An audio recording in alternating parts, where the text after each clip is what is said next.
All right. Hi, everyone. Great to have you with us. My name is Chris Caners. I'm the general manager of SolarShare. We're pleased to have you for this webinar about ending a gas subsidy for in Ontario that the OEB ruled on. So really excited to have all of you here today. Before we begin, we wanted to take a moment to begin our meeting to highlight our respect, recognition, and appreciation of Indigenous peoples' practices and ways of knowing. SolarShare's various projects are located on the traditional and unceded territory of many Anishinaabe First Nations, including the Ottawa, Algonquin, Ojibwe, Mississaugas of the Credit, and Saugeen First Nations. We are grateful for the opportunity to live, work, and gather together on this land. So with that, one thing, if you have any questions, we're going to try and answer questions as we go through here. We have two great panelists to help us navigate this issue. And so if you have questions for the panelists, please use the Q&A function in there. And if you have any comments you want to make, you can use the chat function for that purpose. We are recording this webinar, so we can send it out afterwards. So you're aware, and you can watch it again at your leisure, which we hope will be helpful to you. Without further ado, we're going to try and do this as quickly as possible. We do want to respect everyone's time, and we're interested in sharing this issue with you, telling you what we know about it, with the help of our great panelists, talk about what we can do as citizens of Ontario to speak to our representatives, and then a call to action to make that happen. Without further ado, thank you. First, I wanted to say, for those of you who don't know about SolarShare, many of you are probably members of SolarShare. But for those who aren't familiar, we're a not-for-profit cooperative based in Ontario, and we own, operate, and finance solar installations that any Ontario resident can invest in. So since 2010, when we were incorporated, we've raised more than $80 million, and we have about 2,100 members who have contributed to solar in Ontario through SolarShare. If you want to learn more, please visit our website. You can check out the performance of all of our solar projects across the province in real time. You can sign up for our newsletter. You can check out our blog. You can learn and purchase solar bonds, and you can explore the rest of our projects and all about them. So please check that out if you're so inclined. One thing that I wanted to mention, and my colleagues told me about after we sent out the meeting invite, is that the term natural gas is complicated. It's a bit of a misnomer because natural gas itself is actually comprised mostly of methane, which is actually a quite powerful greenhouse gas, especially over the short term. And as we have limited time to deal with this climate emergency, the short-term effects are really, really important. And so the use of methane actually has significant health and climate consequences. And it's a powerful greenhouse gas that is being further regulated by the federal government here in Canada and in the United States. So it's certainly a federal issue and very important, and an issue of great importance to our climate and to our health. So throughout the rest of this presentation, we're going to be calling natural gas methane gas, because that's more accurate representation of what it actually is. After we're done this webinar, we're going to send out an email with the webinar recording, and we'll provide some links to some of these examples of articles here on the left that you can see. Okay. So let's talk about our agenda. We're going to talk about the issue with Kent Elson, who's going to talk to us about why ending subsidies for methane gas is important. We're going to talk about advocacy and how we engage our representatives with Jessica Hamilton, who can talk to us about how we engage with our government. And then we're going to talk about a call to action that we'd hope that you'll all participate in, and that you'll tell your friends and family about. Okay, so I'd like to introduce Kent Elson. Please introduce yourself and take it away. Sure. Thanks for inviting me, Chris. And I'm happy to speak to everybody today. My name is Kent Elson. I am a lawyer based out of Toronto, and one of the things that I do is represent environmental defense at Ontario Energy Board hearings. And that includes the hearing that had a decision in December, just before Christmas, to end a subsidy for pipelines in new developments, and also to reduce the proposed spending on fossil fuel infrastructure. So taking a bit of a step back, methane gas is a huge contributor to greenhouse gas emissions, both Canada-wide and in Ontario in specific. And it's something that people often don't realize, which is that burning gas in your basement, in your furnace, and in your water heater contributes roughly a third of Ontario's carbon pollution, which is a lot. And that's just the combustion, because there's even more emissions when the gas is extracted out of the ground out west or in the United States, when it leaks from pipes on the way, and so on and so forth, which contributes even more to our national emissions and international emissions. So methane gas is a huge problem, whether you call it methane gas or natural gas or fossil gas, and we cannot continue using it if we're going to reach net zero and save our world from a climate catastrophe. So you've tuned in because of this subsidy for gas pipelines. And so maybe if we can turn to the next slide. Taking a bit of a step back, or a lot of people have heard of the Ontario Energy Board, but they don't really know what it is. The Ontario Energy Board regulates the prices of a lot of aspects of the energy system, including the price that you have to pay to use the gas system. That's because the gas system is a monopoly and they need someone to set the price, otherwise it wouldn't be set fairly. And recently, in this December 2023 decision, the OEB did really two things that are most important. One was end a subsidy to extend methane gas pipelines to new developments. And then two was cut the amount that Enbridge would be reimbursed for investing in other kinds of methane gas pipelines across the province. And the impact of those decisions over the 5-year term is worth over $2 billion, which amounts to roughly $600 per customer in avoided gas infrastructure costs that they won't have to pay. So this was a very good decision for gas customers, but also a very good decision for the environment. And that's because subsidies for fossil fuels don't make any sense, particularly in the midst of a climate crisis. And the particular subsidy at issue in this case was for developers when they build new subdivisions. They're able to, in most cases, pay nothing to get the pipes to their subdivisions and throughout their subdivisions. And the Ontario Energy Board said that doesn't make any sense. And what that does is gives developers an incentive to put gas into their developments instead of putting in, for example, a heat pump. And all of the evidence in the hearing showed that heat pumps are cheaper than gas for heating homes for the typical customer.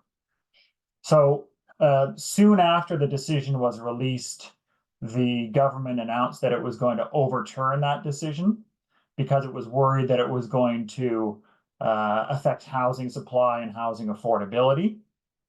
But the opposite is true. And the reason that the decision is good for housing affordability is because a big piece of housing affordability is what you pay for your energy prices for your, to heat your home and to heat your water. And if you get rid of the subsidy, developers have more of an incentive to put in heat pumps, which are the cheapest way to heat your home. And that benefits customers and it benefits the environment as well. So in terms of this, the end of the subsidy is really a win-win-win. Helps existing gas ratepayers because they don't have to pay a whole lot of money towards developers so that they don't have to pay for their pipelines. Helps new home buyers because they don't have to be saddled with gas equipment in as many cases because there'll be more of an incentive to put in heat pumps, and it helps the environment because it's better to have heat pumps which don't burn fossil fuels, and which in the future, when we have 100% carbon-free fuel, electricity will be 100% carbon-free, but even now are much, much better for carbon pollution than burning methane gas.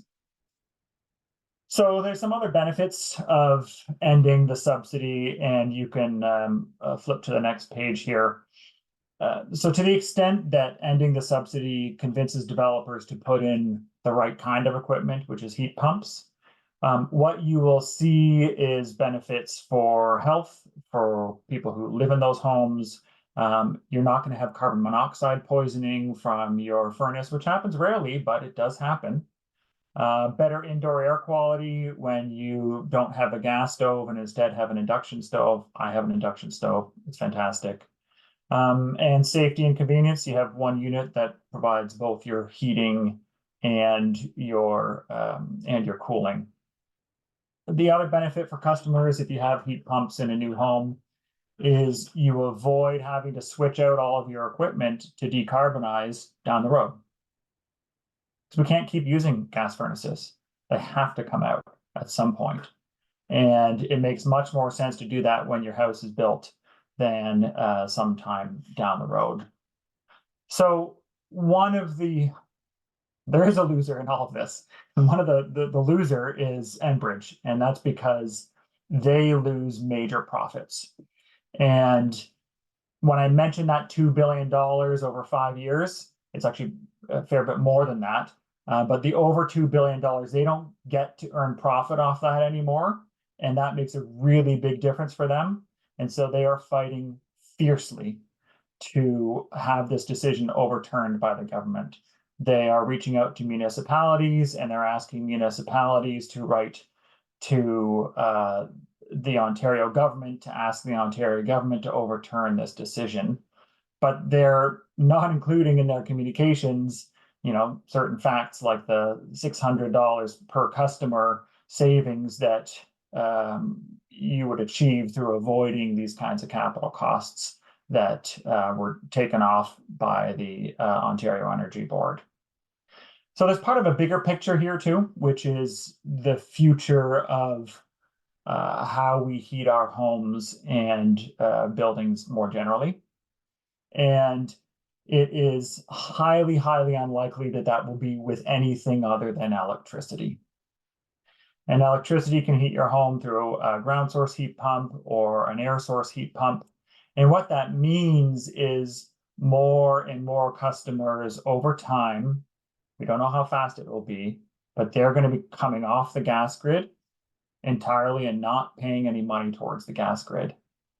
And that means if we just continue on as Enbridge had planned to do and increase capital spending, then it's getting paid for by a smaller and smaller amount of customers. It gets more and more expensive, more and more customers leave, and it's really an unmanaged situation that will hurt the most vulnerable customers who are stuck on the system for the longest. And so really the Energy Board decision it's a pro-gas customer decision because the people who are still on the system will be able to have affordable gas until, for example, their furnace goes and they have an opportunity to leave the system. So Enbridge has tried to say that this is, really spelling the end for the gas system, but it's really the opposite of that. It's protecting customers as this transition continues on, because it's bad for everybody to be putting this much money as they had proposed into the methane gas system. So that's pretty much a high level, very high level overview of the issue. In terms of what happens next, we don't know. The Ontario government is still at least as far as we've heard, planning to introduce legislation to overturn this, which would really be a disaster. It does not make any sense to contribute to and incentivize developers to put fossil fuel infrastructure into these new developments. They're talking about building 1.5 million homes in the next decade or so. That's a hell of a lot of fossil gas, a lot of methane gas that we would be burning, which we should not be burning, and a hell of a lot of retrofit costs to move away from gas in all of those homes over the next 15 or so years. So it makes no sense to overturn the decision. Enbridge is lobbying hard, and other people need to speak up to counter that message. So maybe I'll stop it there, Chris, and answer any questions that people have off the bat. That's great. Thanks so much, Kent. That's really great summary. I encourage those who are listening to ask their questions in the Q&A. And one thing I wanted to mention, can you comment a little bit, Kent, on the concept of stranded assets for the natural gas system and the implications of that? Of course. So stranded assets is a arcane regulatory term, which can mean a couple of different things. And one thing it means is, you've got a pipeline or some sort of infrastructure, but you don't have the customers to pay for it anymore. Because when you build a pipeline, you don't pay for it all up front. You pay for it over 40, maybe 60 years. And if people don't need it anymore, then you don't have any money to pay for it. So at some point, it can even be decommissioned and someone's out a hell of a lot of money. But before that happens, the price goes up and up and up and up as high as it can possibly go to pay for it. And that's the point at which consumers really suffer. I will say one other point too, Chris. This is a subsidy from gas payers to new developers, to other gas players. But it's still a fossil fuel subsidy in the sense that it is incentivizing additional fossil fuel infrastructure, which is the opposite of what we need. Yeah, thanks, Kent. That's great. And we do have a question here. Do you think that the decision by the OEB that considers the energy transition away from methane gas in their deliberations is a sign that they have turned a corner? And they also point out that they ruled against an expansion in Ottawa last year that used similar reasoning. Can you comment on that? No, I don't think there's any corner that's been turned, to be honest with you. And Enbridge has filed for a review of this decision, and it's also filed for a judicial review, and it's frantically trying to get the government to overturn this decision. And so, there's still very much an ongoing issue here that needs to be fought. But the OEB was really clear in its wording. And what it said was, and I'll just read it. It said the OEB concludes that Enbridge Gas's proposal is not responsible to the energy transition and increases the risk of stranded assets or underutilized assets, a risk that must be mitigated. So they're really clear. They didn't buy what Enbridge was saying about continuing to use the gas pipeline system, which comes to a great question. Is renewable natural gas a good alternative to methane gas? And renewable natural gas is awesome. For people who don't know, renewable natural gas comes from wastewater, animal byproducts, and not from deep underground like fossil methane gas. The problem is that renewable natural gas can't come anywhere close to replacing the methane gas that we're burning right now. The potential is about 2.5%. We could replace about 2.5% of the gas we're using right now with renewable natural gas. And that is a tiny, tiny amount. And we will need to reserve every drop of that for the hardest to decarbonize sectors like some of the industrial sectors that really need high heat and other chemical properties from methane gas. So yes, renewable natural gas is great, but it should never be used for heating because there's other uses that we need to use it for instead. Great, and I think we have one other question, if you don't mind, Kent. Has the OEB decided that climate change is part of its mandate through this decision somehow?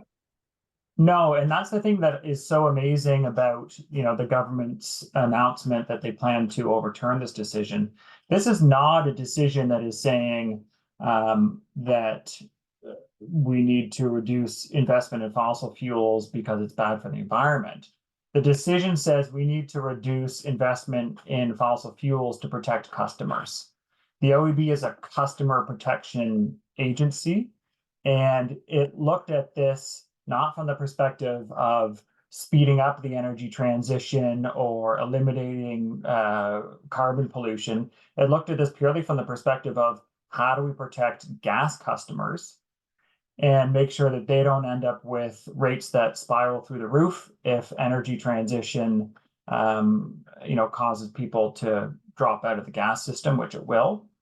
And also, how do we protect new customers and ensure that they have the lowest kinds of energy bills? Amazing. Thank you so much, Kent. That has been very, very helpful. I'm sure all of the folks on the line feel the same way.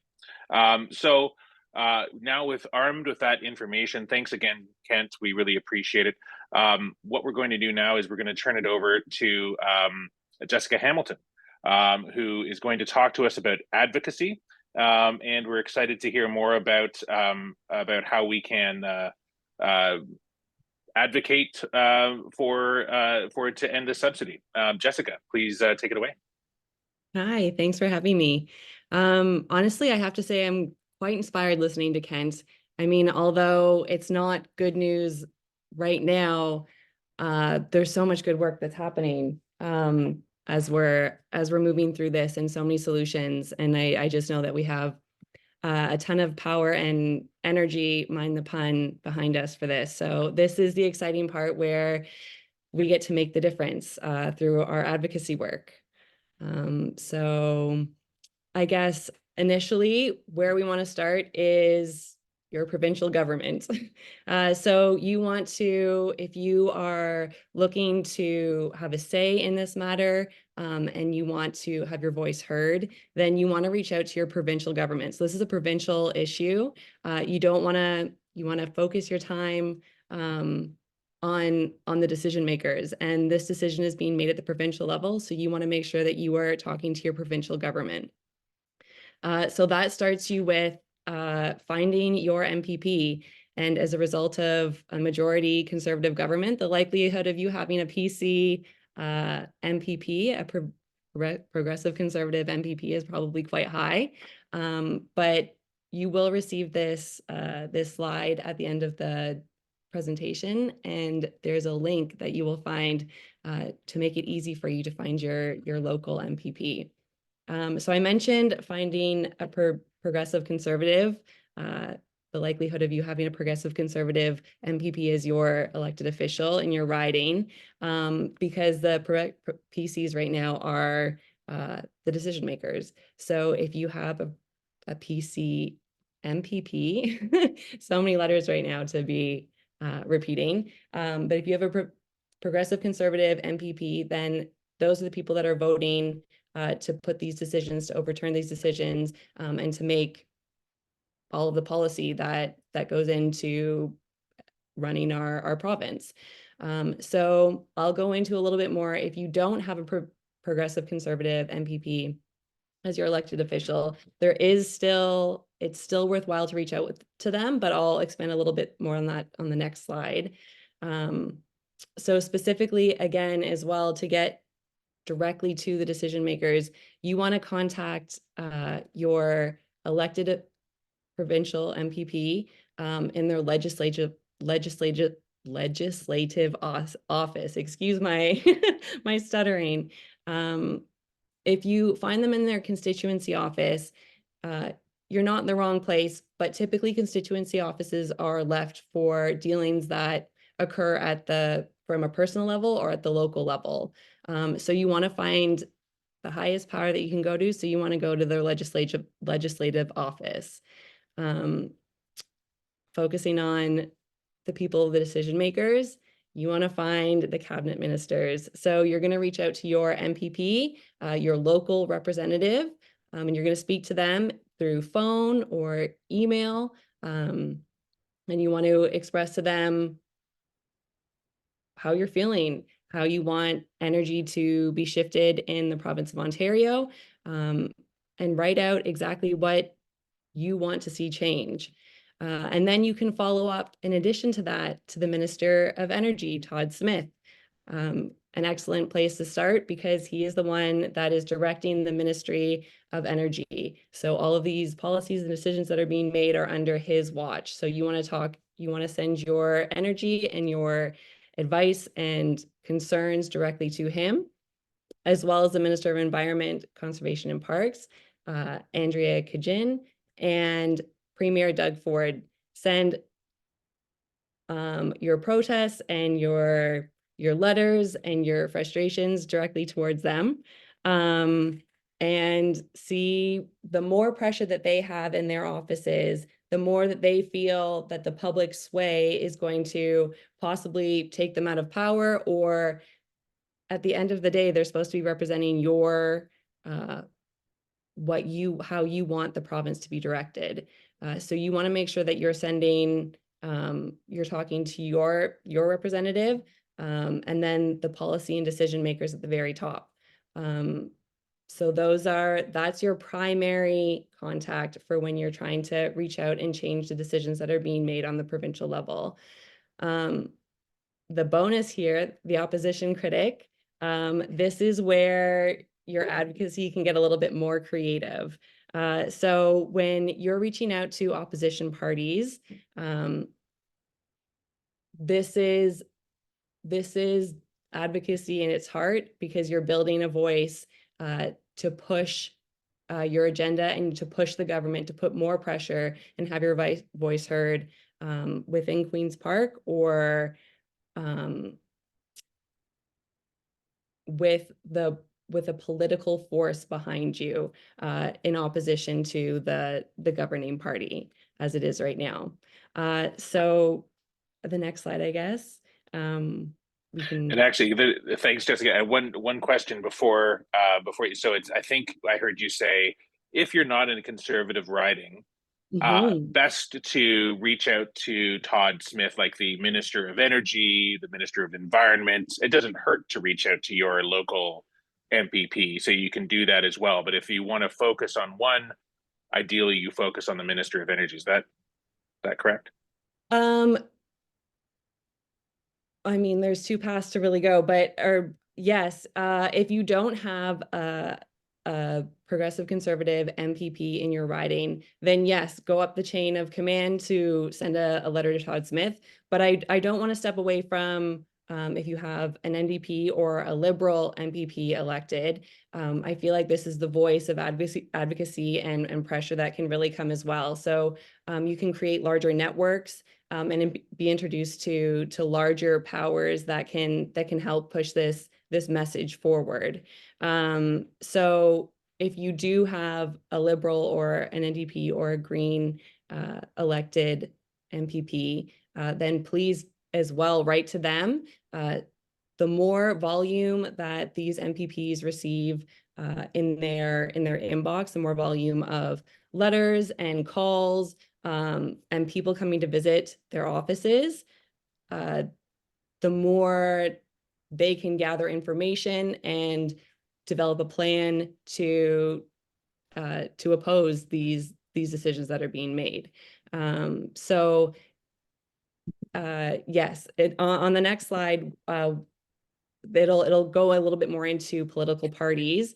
So these political parties are entities that can help channel a more succinct voice of opposition. So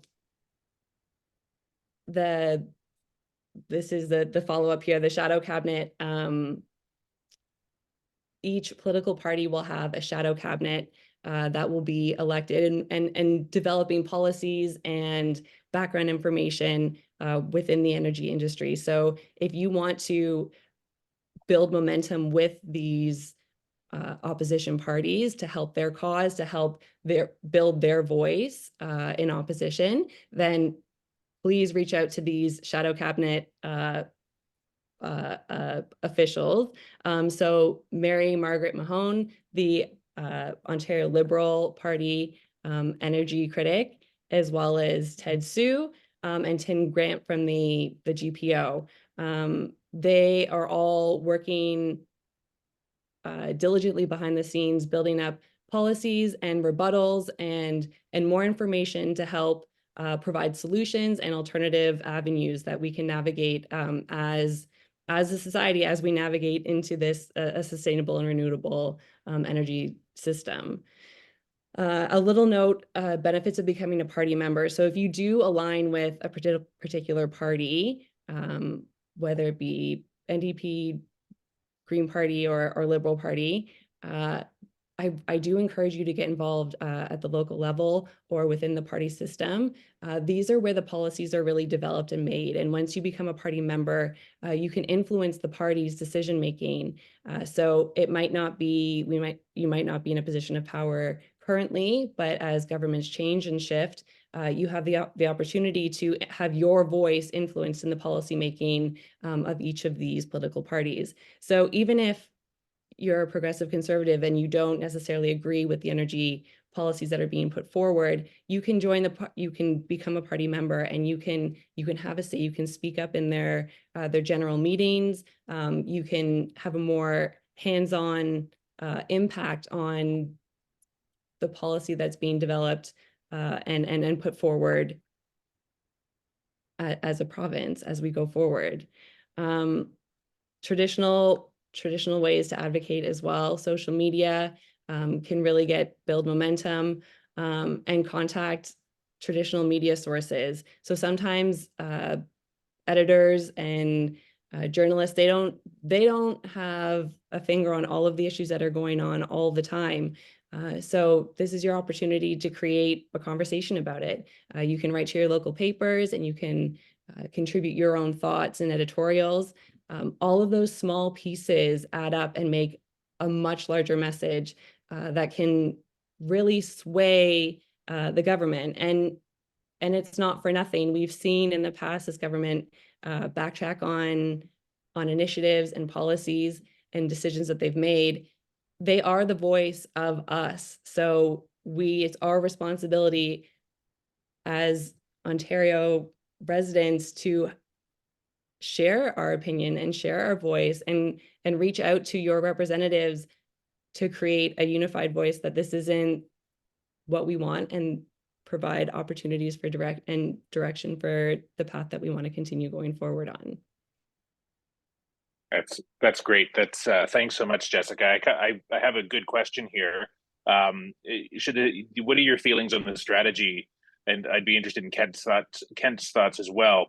Pushing back against the government be focused on protecting consumers, or should it be the environmental benefits as secondary? Or how do you suggest framing this issue for maximum impact? Well, I mean, if we're talking to this government currently right now, then I think speaking to the consumer angle is probably a better avenue to go to communicate directly with this government. But I really do think if environment is what motivates you, then that's what you should speak to. I think if you have all of these ideas coming from different angles, then it creates a much more diverse and broad story to tell, and then it attracts more people. So if you're speaking your truth, then more people will come to it. This government's very much motivated. Governments typically want to stay in power. So if they feel like they're losing that power, then they might sway. So everything you got, if you throw enough spaghetti at the wall, something's going to stick. So that's my tactic. Amazing. Thanks, Jessica. Marina, did you want to ask a question? Yeah, Jess, I know that your story of how you got involved in politics in the first place. Jessica is a former candidate and political staffer, by the way.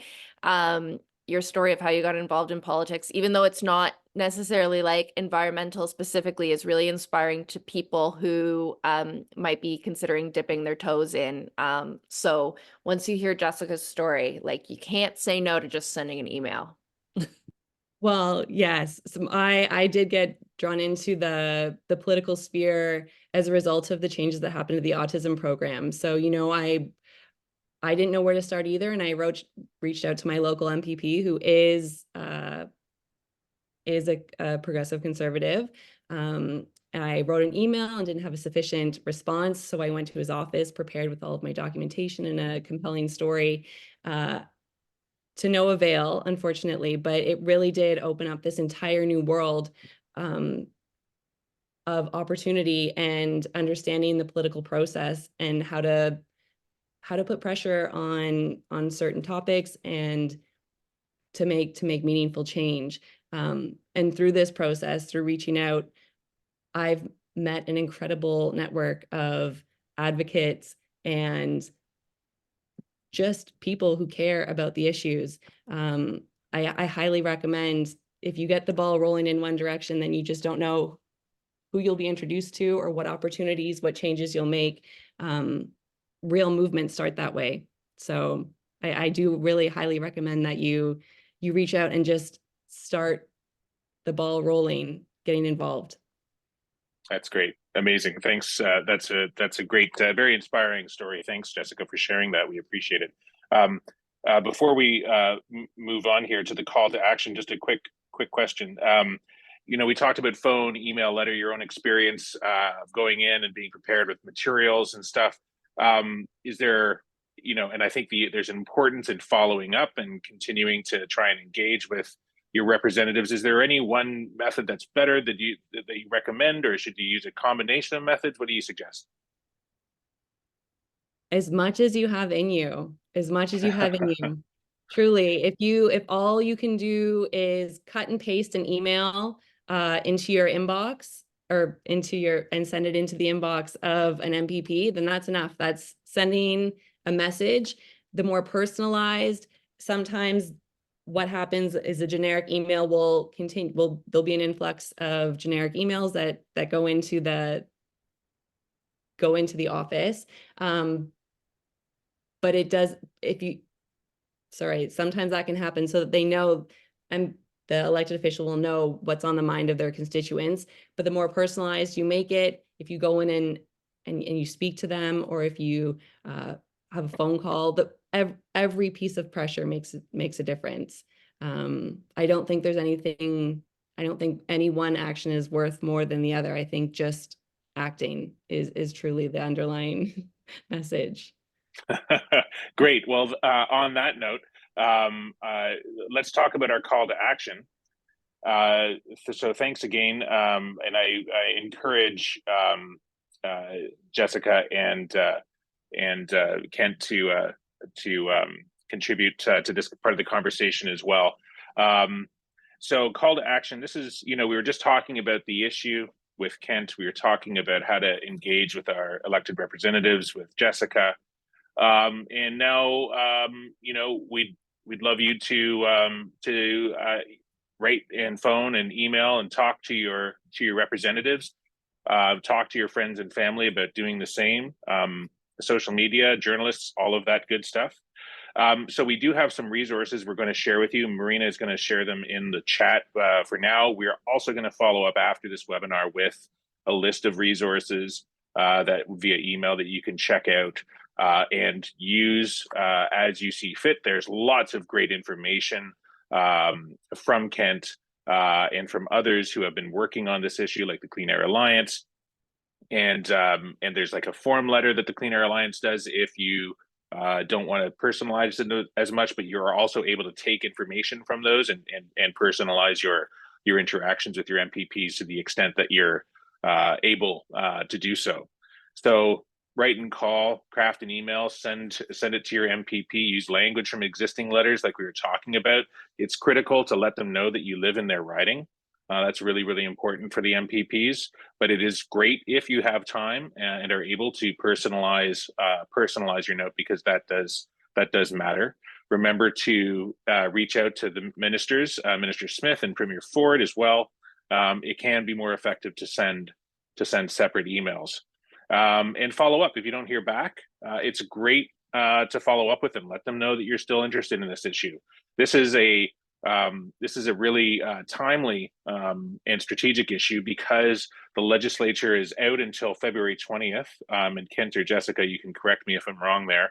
But as far as I'm aware, the government has signaled its intention to introduce this legislation, immediately, basically. So the sooner that, and so that's only a week away now. So the sooner that we can try and influence our MPPs and our elected officials, the sooner that message gets to the legislature, and the more that our voice is heard. Because once the government does that, it's a lot harder to change it after the fact. So we do want to make our voices heard as loudly and as quickly as possible, given the time constraints. Oh, chat is disabled. Like to copy links but can't. Oh, that's unfortunate. Sorry, don't know how to fix that. My apologies. We will be sending out, Don, we will be sending out an email after this with all those links. So if you're not able to find them on your own, and it's impossible to copy and paste them, my apologies for that, my fault. We will fix that for next time. But in the meantime, we will send out an email so you have that information available. You can go to Environmental Defense's website. You can go to the Ontario Clean Air Alliance's website, and I'm sure you can find that information there. And we will be following up tomorrow morning with more information for you to use. So before, there's a couple of questions before we go. I guess, and maybe Kent, if you're able, is Environmental Defense or any other environmental group leading an advocacy campaign against Enbridge and the province's efforts to overturn the OEB's decision? I'm pretty sure Environmental Defense is, and I know the Ontario Clean Air Alliance is. Kent, do you have any other comments on that? Yes. Environmental Defense is working on it. There's I think 10 or 15 groups who are keenly looking at this. I think the letter that you're talking about that you're going to circulate is signed by a whole number of groups. Yes, exactly. That's right. That's the one we plan on. It's great work. We're gonna circulate that one. A whole bunch of environmental groups. Great question. And Thomas says, ironically, if this OEB decision is overturned, it effectively becomes a carbon tax to Ontario methane gas users. How ironic from the government bashing our federal government's carbon tax. Yeah. Thanks for your comments. It becomes a carbon tax with the opposite of effect, where it increases the cost for existing gas ratepayers while also incentivizing the expansion of fossil fuel infrastructure. Doesn't make much sense. No, it doesn't. And that's why we're here today. Thank you so much to everyone for your time. My apologies for my mishap on the chat and being able to use those links. Sorry, I will fix that for next time. We really appreciate your time, everyone. And thanks again to Kent and Jessica for navigating us through these interesting and challenging decisions that the government is attempting to make. Let's all use our voices together to try and make that difference. Thanks again. And one other thing, we are going to be holding another webinar in the not too distant future, probably in March, maybe early April, on electrifying your home. And so we'll have another guest join us for that topic, so you can all hopefully register for that. We will record these webinars, and so you can check it out later. And so if you're interested in electrifying your home, then we'll have some more information for you. Thanks so much, everyone. Take care. Thanks, Kent. Thanks, Jessica. Thanks, Marina, for all your help. We appreciate it.